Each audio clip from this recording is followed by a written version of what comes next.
At this point, I'd like to present Cathy O'Brien, the person who rescued my spirituality.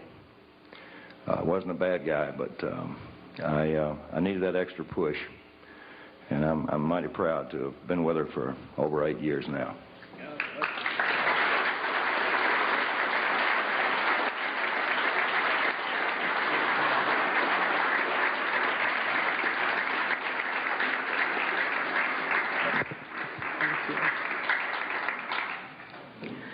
I want to thank each and every one of you for coming out here tonight to arm yourselves with knowledge about a tool that's being covertly used to usher in what Adolf Hitler and George Bush termed New World Order, and that's mind control. I've enjoyed talking with quite a few of you earlier this evening pertaining to how mind control has affected some of you or some of your loved ones. Mind control is very prevalent in this country and around the world. These criminals that are in control of our country operate on the philosophy that secret knowledge equals power. Many government secrets and personal reputations were staked on the belief that I could not be deprogrammed to remember those things that I was supposed to forget. They were wrong. For as intelligent as these perpetrators are, they're limited in their thinking by their own immorality. They don't have wisdom. They don't think deep. And they never considered the strength of the human spirit. They never considered what would happen when a good man like Mark Phillips gained knowledge of their secrets and used them to restore a mind rather than control one. I know that I'm extremely fortunate to have survived my CIA, MK Ultra, White House, Pentagon level, trauma base, mind control victimization. Now that I'm in control of my own mind and ultimately my free will, I'm telling everything that I witnessed and saw and heard and photographically recorded behind the scenes of this New World Order effort. By telling their secrets, their power is eroding.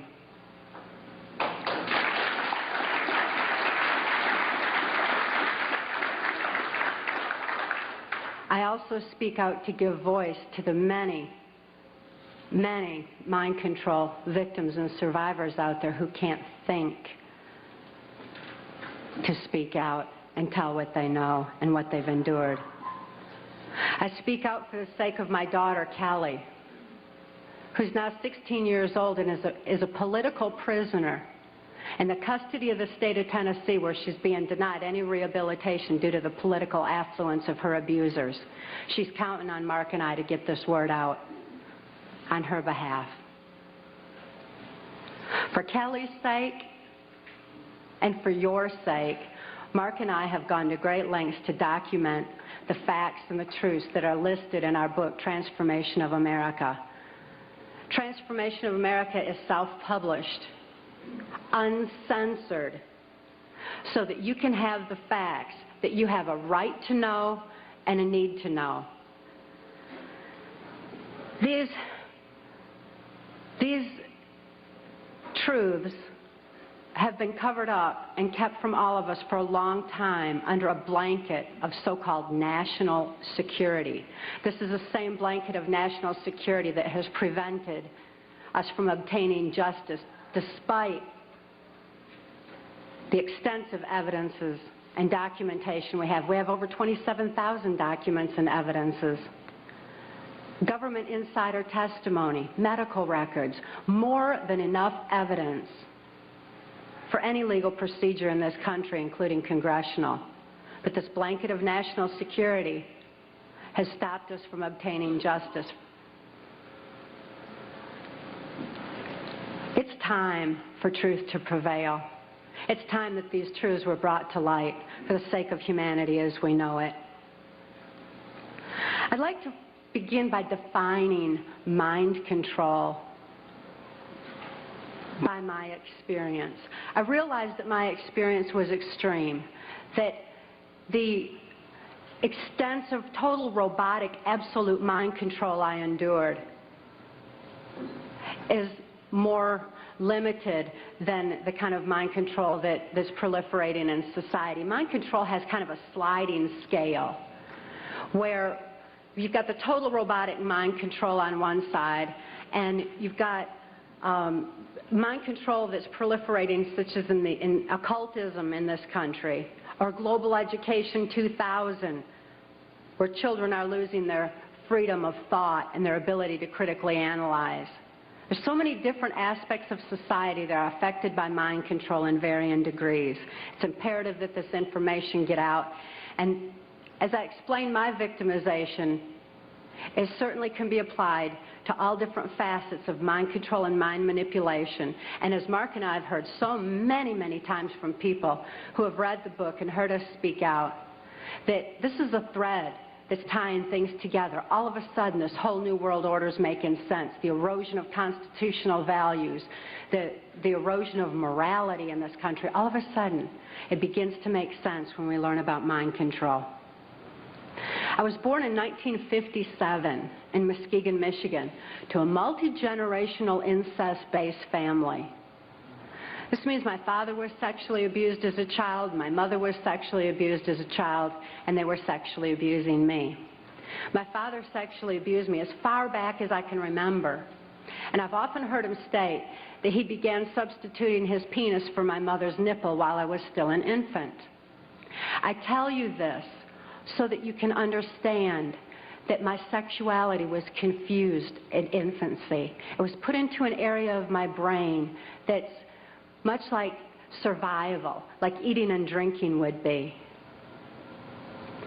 I tell you these facts so that you can be better armed and understand what's happening in society. And name names. Mark and I name names in our book, Transformation of America, not so that I can say, well, I was in the White House with so-and-so. I mean, I missed the whole glamour part.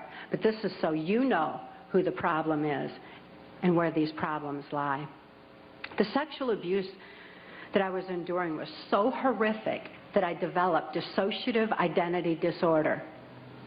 This used to be termed multiple personality disorder, and I'm so glad they've changed it to dissociative identity disorder because it really more aptly describes the compartmentalization that occurs when a person endures trauma that is literally too horrible to comprehend.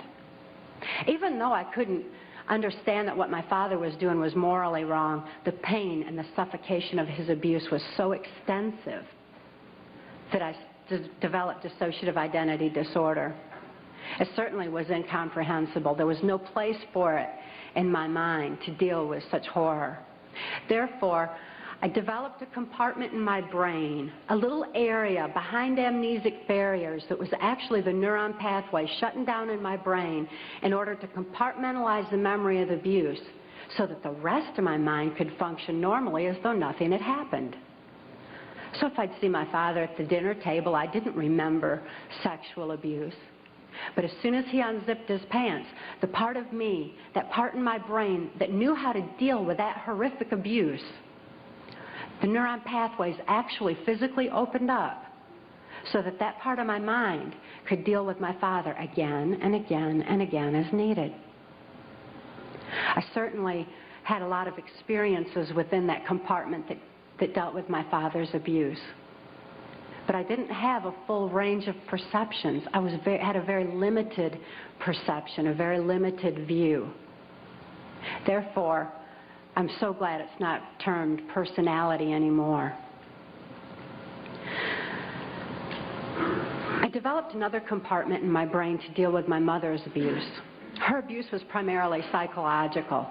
She suffered from dissociative identity disorder herself, and I don't hold her accountable for her actions the way that I do my father, who is fully aware of what he was doing. My mother, in spite of her inability to control herself, destroyed any remnants of self-esteem that I might have developed. And her abuse was so horrific that I developed another compartment in my brain just to deal with my mother. I developed another compartment to deal with the child pornography that my father was subjecting me to. He was earning his living as a worm digger on a 6th grade education and supplemented the family income with child pornography that was being distributed through the local Michigan mafia pornography ring. At that time, there's a criminal faction of our government that was interested in targeting children such as myself for mind control, because this compartmentalization of memory was something that they deemed ideal for keeping government secrets. After all, if I couldn't think to remember, how could I tell about it? Additionally, people who suffer from dissociative identity disorder develop a photographic memory behind those amnesic barriers, because the brain has a defense mechanism that when trauma occurs, it photographically records events surrounding trauma. And an example of this would be that many of you who are old enough to remember, when John F. Kennedy was assassinated, most people know exactly where they were and what they were doing, because this was an event that traumatized the nation, and this exemplifies how the mind photographically records events surrounding trauma. So behind these amnesic barriers, I had a photographic memory, which the government deemed ideal for programming. That way I could deliver messages to and from government leaders, or in my case also drug lords, who were involved in funding the black budget and funding the New World Order controls. They're interested in programming me so that I would deliver the messages verbatim. When I delivered messages, I delivered exactly what I was told, using the voice inflections of my abusers, with no conscious comprehension of what I was even saying. It was just a tape recorder just parroting out exactly what I'd been told. Another aspect that the government was interested in is that as a dissociative identity disordered person, I had no concept of time, because I was going from compartment to compartment of my brain with no memory of what had happened before. Therefore, I had no ability to even keep track of time, and a concept of it was just absolutely impossible. And it also makes for, if I didn't know what I was doing earlier, I wouldn't know to be tired while I was overdoing something else. Therefore, a person who suffered from dissociative identity disorder had extensive physical endurance, just superhuman strength and ability to keep going and going and going and going. Dissociative identity disorder persons also develop 44 times visual acuity. Very often that's why you see them wide-eyed with the whites around their eyes, because they're actually taking in more of their surroundings than the average person. 44 times more detail than the average person sees. That certainly makes them perfect marksmen for mercenary operations or for intelligence in different areas that the government was interested in developing mind control. I was a chosen one, or a prime candidate, for mind control because of the sexual abuse that I had endured. My sexuality had been enhanced. Therefore, I was used as a sex slave and also delivered messages to and from these government leaders. At that time, because the government, this criminal faction of our government, was so interested in dissociative identity disordered persons, they knew that any child that was subjected to child pornography had to have endured trauma so horrible that they had to be suffering from that disorder. Therefore, this criminal faction of our government sanctioned this child pornography ring so that they could identify and target children such as myself for the project. At that time, the politician, local Michigan mafia politician, the politician who was protecting this Michigan mafia pornography ring was a guy named Gerald Ford. This is the same Gerald Ford that went on to become the first unelected president of the United States.